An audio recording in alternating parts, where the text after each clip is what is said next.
टीनू और चिड़िया के घोंसले की कहानी। एक समय की बात है। टीनू नाम की लड़की थी जो स्कूल में दिए गए कार्यों में बड़ी रुचि रखती थी। इस साल टीनू के स्कूल में गर्मी की छुट्टियां पड़ने से पहले उसकी टीचर ने सभी को विभिन्न पक्षियों के चित्र दिखाकर चिड़िया पर निबंध लिखने के लिए कहा था। सभी बच्चों को स्कूल खुलते ही निबंध टीचर को दिखाना था। पक्षियों की रंग बिरंगी किताब टीनू को बहुत पसंद थी। जब टीचर ने बताया कि उन पर निबंध लिखना है और सबसे अच्छा लिखने वाले को इनाम में वह किताब मिलेगी, तो टीनू खुश हो गई। टीचर ने सभी पक्षियों से जुड़ी कुछ कहानियां भी बच्चों को सुनाई। उसके बाद स्कूल की गर्मियों की छुट्टियां पड़ गईं। यूं तो टीनू हर साल अपनी गर्मी की छुट्टियां बिताने के लिए कहीं न कहीं जाती थी, लेकिन इस साल की छुट्टियों में टीनू रोज पास के ही बगीचे में जाकर पक्षियों और उनके घोंसले देखने लगी। उस बगीचे में गोरैया, दर्जन, लवा जैसे बहुत से पक्षी आते थे। टीनू बगीचे में आने वाली हर चिड़िया को पहचानने की कोशिश करती और उन्हें गौर से देखती रहती। टीनू देखती थी कि हर चिड़िया एक एक घास, पत्ती, पंख आदि को जोड़कर कैसे अपना घोंसला बना रही है। उसके मन में होता था कि चिड़िया को घोंसला बनाने के लिए कितनी मेहनत करनी पड़ती है। टीनू चाहती थी कि वो किसी तरह से उन पक्षियों की मदद करे। एक दिन टीनू ने देखा कि पास के बगीचे में बदमाश लड़कों ने लवा चिड़ियों का घोंसला तोड़ दिया है। टीनू को ये देखकर बहुत दुख हुआ। उसने सोचा कि क्यों न मैं इनके लिए खुद एक दो घोंसले बना दूं, शायद ये इसका इस्तेमाल कर लेंगी।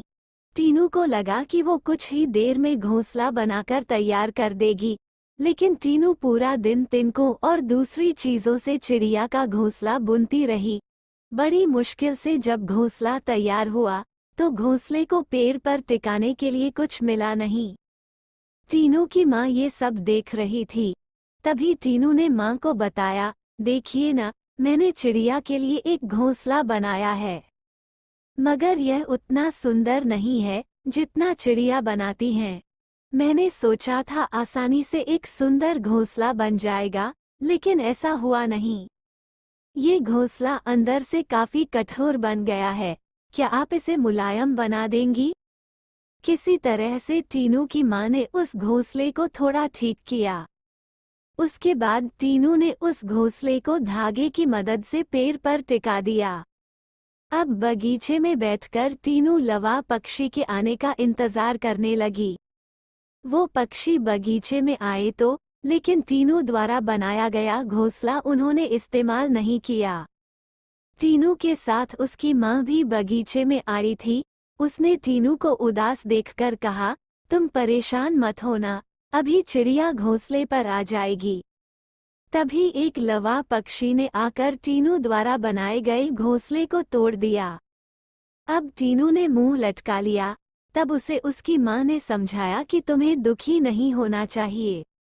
देखो, तुम्हारे द्वारा इस्तेमाल की गई चीजों से ही लवा पक्षी अपने लिए घोंसला बना रहे हैं। हो सकता है कि इन्हें दूसरों का बनाया हुआ घोंसला पसंद नहीं आता हो। दुखी मन से टीनू ने कहा, माँ, मैं अपने स्कूल के निबंध में ये सब कुछ लिखूंगी। कुछ देर बाद टीनू ने कहा, माँ, आपने देखा कि लवा पक्षी अपना घर झाड़ियों में बना रहे हैं? जवाब में टीनू की माँ बोली, हाँ बेटा, मैंने सुना था कि लवा पक्षी अपना घोंसला किसी के घर के रोशनदान या पेड़ पर ही बनाते हैं। आज यह नई बात पता चली है। कुछ और दिनों बाद टीनू ने लवा पक्षियों के बारे में एक और बात जानी कि वो सीधे उड़कर अपने घोंसले में नहीं जाते।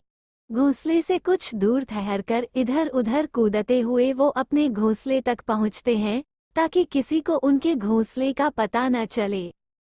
थोड़े ही दिनों में स्कूल की गर्मियों की छुट्टियां खत्म हो गईं। टीनू ने स्कूल जाकर लवा पक्षी के बारे में लिखा और निबंध प्रतियोगिता जीत ली। इनाम में मनपसंद चिड़ियों वाली किताब मिलने पर टीनू खुश हो गई।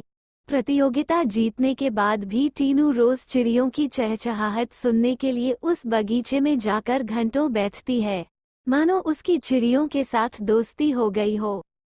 कहानी से सीख। चिड़िया के घोंसले की कहानी से यह सीख मिलती है कि छोटी छोटी बात पर मन दुखी नहीं करना चाहिए।